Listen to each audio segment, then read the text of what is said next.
Unit 1. Diversity in the Living World. From Class 11 Biology Textbook. Biology is the science of life forms and living processes. The living world comprises an amazing diversity of living organisms. Early man could easily perceive the difference between inanimate matter and living organisms. Early man deified some of the inanimate matter, wind, sea, fire, etc., and some among the animals and plants. A common feature of all such forms of inanimate and animate objects was the sense of awe or fear that they evoked. The description of living organisms, including human beings, began much later in human history. Societies which indulged in anthropocentric view of biology could register limited progress in biological knowledge. Systematic and monumental description of life forms brought in, out of necessity, detailed systems of identification, nomenclature and classification. The biggest spin-off of such studies was the recognition of the sharing of similarities among living organisms both horizontally and vertically. That all present-day living organisms are related to each other and also to all organisms that ever lived on this earth was a revelation which humbled man and led to cultural movements for conservation of biodiversity. In the following chapters of this unit, you will get a description, including classification, of animals and plants from a taxonomist's perspective. Ernst Mayr, 1904 to 2004.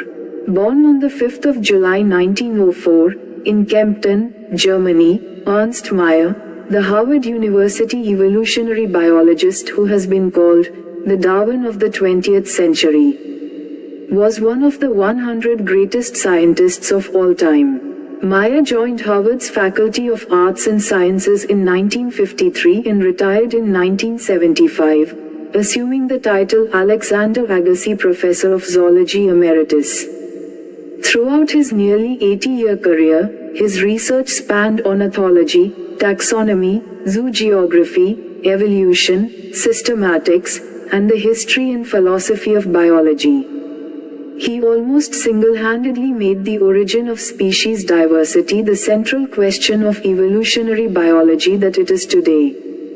He also pioneered the currently accepted definition of a biological species. Mayr was awarded the three prizes widely regarded as the Triple Crown of Biology: the Balzan Prize in 1983, the International Prize for Biology in 1994, and the Crawford Prize in 1999. Mayr died at the age of 100 in the year 2004. Chapter 1. The Living World. How wonderful is the living world! The wide range of living types is amazing. The extraordinary habitats in which we find living organisms, be it cold mountains, deciduous forests, oceans, freshwater lakes, deserts or hot springs, leave us speechless. The beauty of a galloping horse, of the migrating birds, the valley of flowers or the attacking shark evokes awe and a deep sense of wonder. The ecological conflict and cooperation among members of a population and among populations of a community or even the molecular traffic inside a cell make us deeply reflect on what indeed is life. This question has two implicit questions within it. The first is a technical one and seeks answer to what living is as opposed to the non-living, and the second is a philosophical one, and seeks answer to what the purpose of life is. As scientists, we shall not attempt answering the second question. We will try to reflect on what is living. 1.1 Diversity in the living world. If you look around, you will see a large variety of living organisms, be it potted plants, insects, birds, your pets or other animals and plants. There are also several organisms that you cannot see with your naked eye, but they are all around you. If you were to increase the area that you make observations in, the range and variety of organisms that you see would increase. Obviously, if you were to visit a dense forest, you would probably see a much greater number and kinds of living organisms in it. Each different kind of plant, animal or organism that you see, represents a species. The number of species that are known and described range between 1.7 to 1.8 million. This refers to biodiversity or the number and types of organisms present on Earth. We should remember here that as we explore new areas, and even old ones, new organisms are continuously being identified. As stated earlier, there are millions of plants and animals in the world. We know the plants and animals in our own area by their local names. These local names would vary from place to place, even within a country. Probably you would recognize the confusion that would be created if we did not find ways and means to talk to each other, to refer to organisms we are talking about. Hence, there is a need to standardize the naming of living organisms such that a particular organism is known by the same name all over the world. This process is called nomenclature. Obviously, nomenclature or naming is only possible when the organism is described correctly and we know to what organism the name is attached to. This is identification. In order to facilitate the study, number of scientists have established procedures to assign a scientific name to each known organism. This is acceptable to biologists all over the world. For plants, scientific names are based on agreed principles and criteria, which are provided in International Code for Botanical Nomenclature, ICBN. You may ask, how are animals named? Animal taxonomists have evolved International Code of Zoological Nomenclature, ICZN. The scientific names ensure that each organism has only one name. Description of any organism should enable the people, in any part of the world, to arrive at the same name. They also ensure that such a name has not been used for any other known organism. Biologists follow universally accepted principles to provide scientific names to known organisms.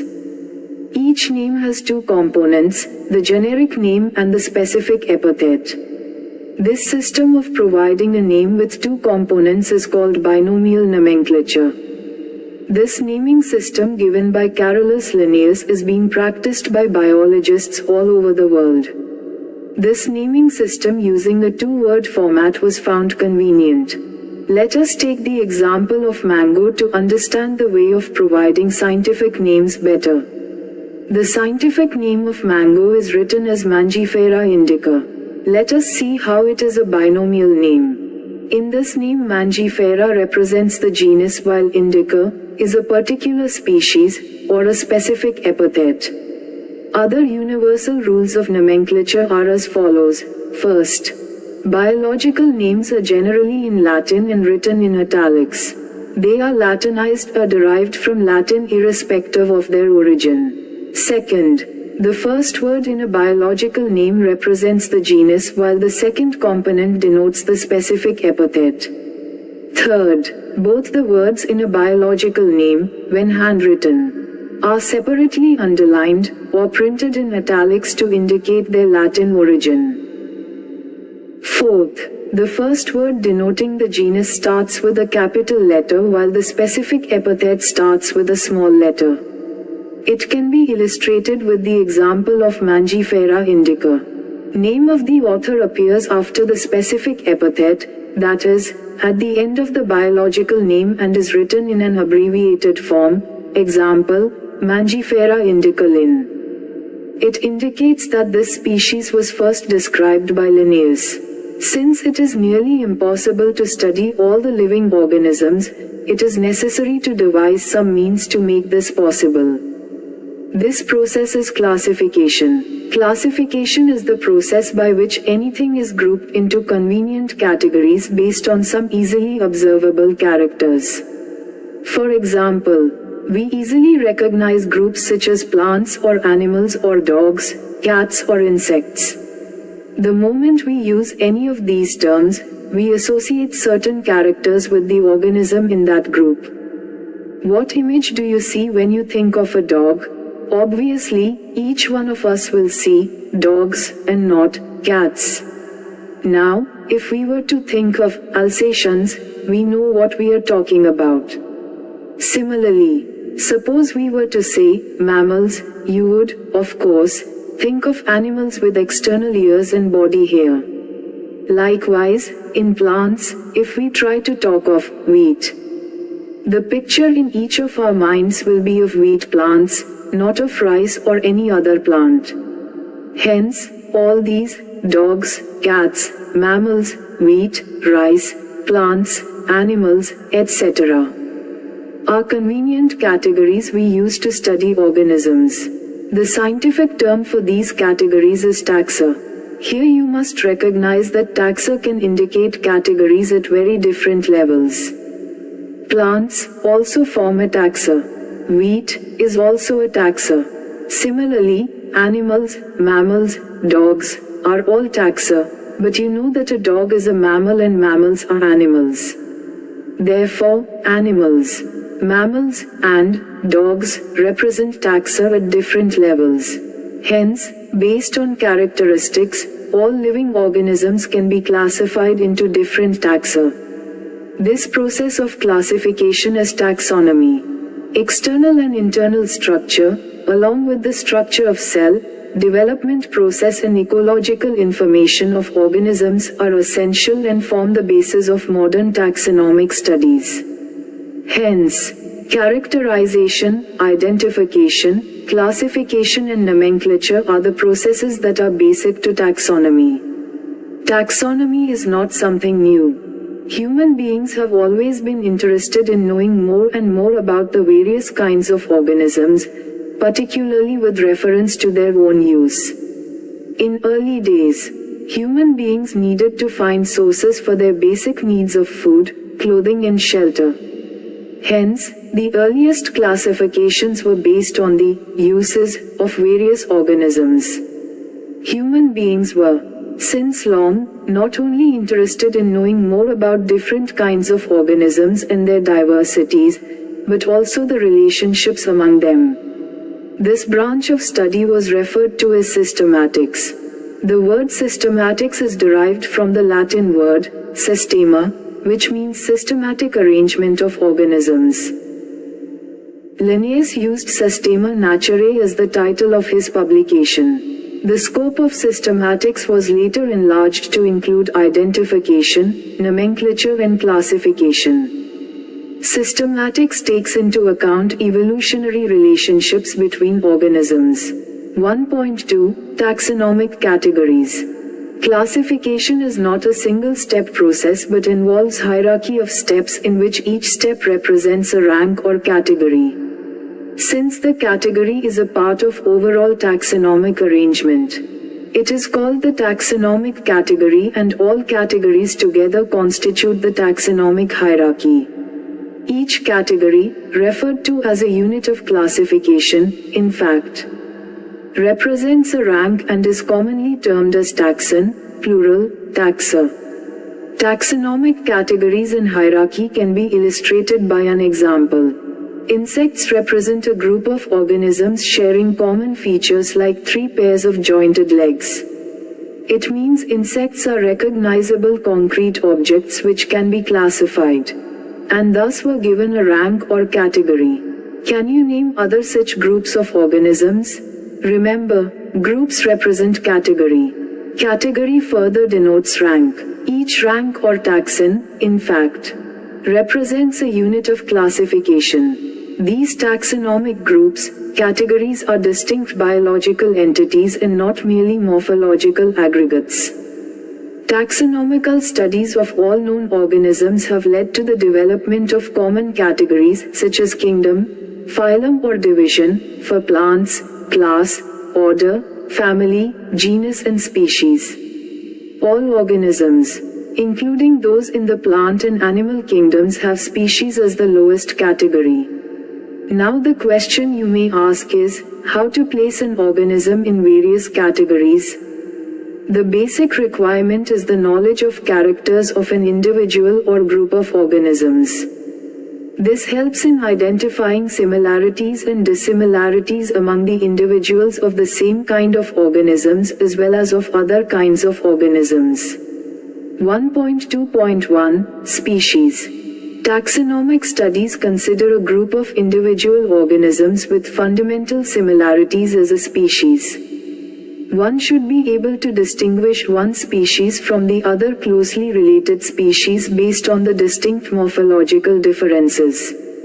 Let us consider Mangifera indica, Solanum tuberosum, potato, and Panthera leo, lion. All the three names, indica, tuberosum and leo, represent the specific epithets, while the first words Mangifera, Solanum and Panthera are general and represents another higher level of taxon or category.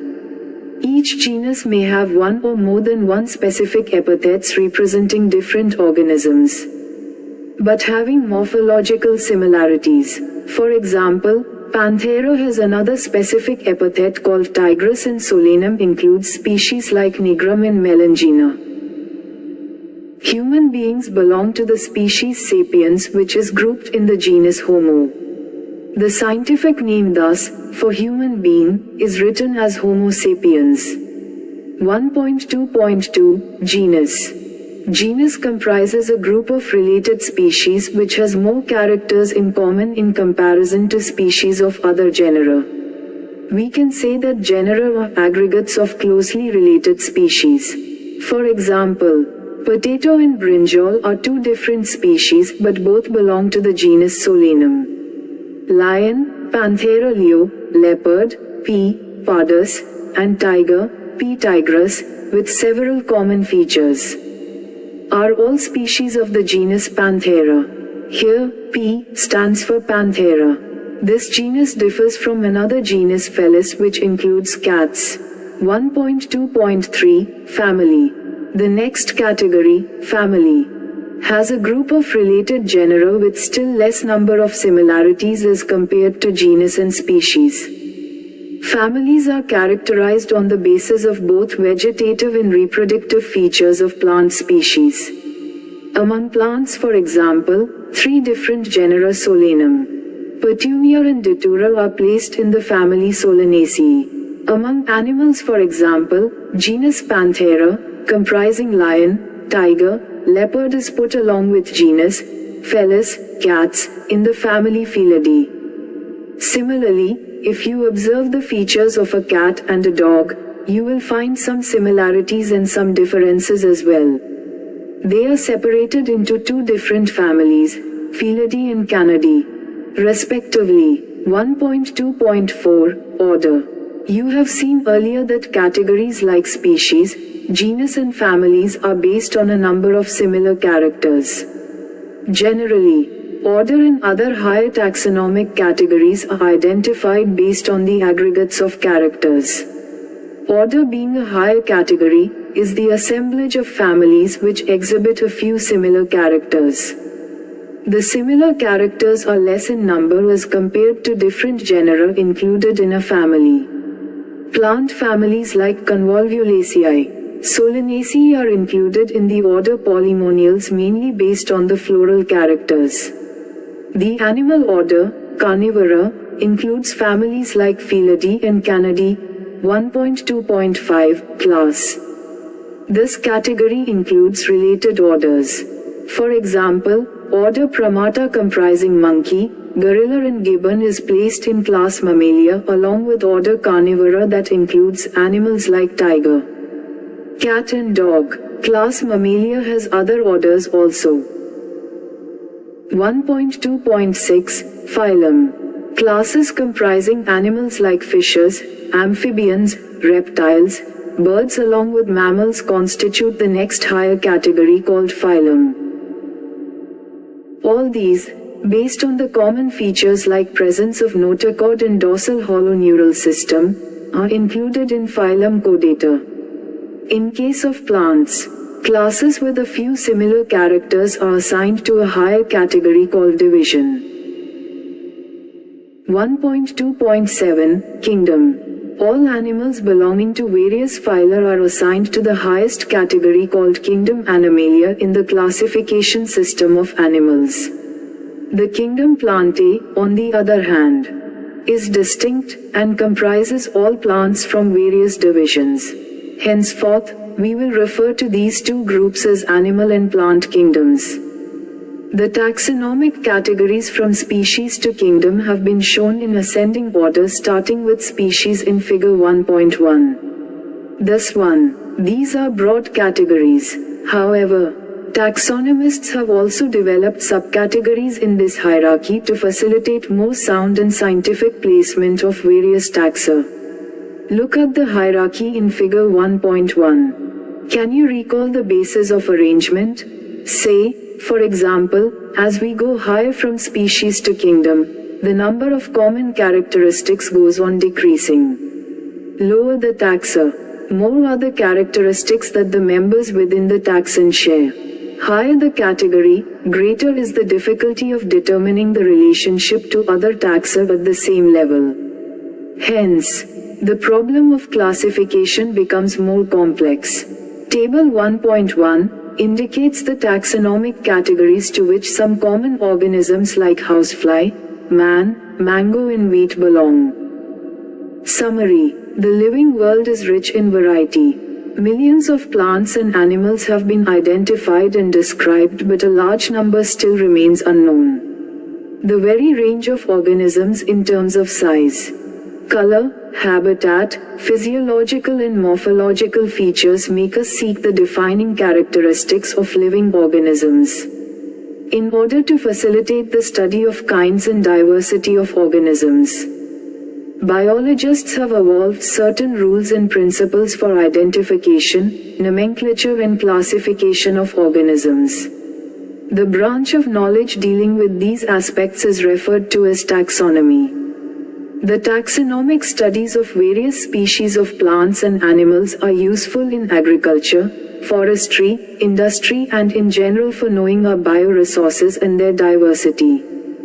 The basics of taxonomy like identification, naming and classification of organisms are universally evolved under international codes. Based on the resemblances and distinct differences, each organism is identified and assigned a correct scientific, biological name comprising two words as per the binomial system of nomenclature. An organism represents, occupies a place or position in the system of classification. There are many categories, ranks which are generally referred to as taxonomic categories or taxa. All the categories constitute a taxonomic hierarchy. Friends, our chapter is complete. We have already studied short notes and question answer of this chapter. You can find the link in the description and on the screen. If you like the video, kindly like it and share it with your friends. Also subscribe to my channel. You can support me with channel membership in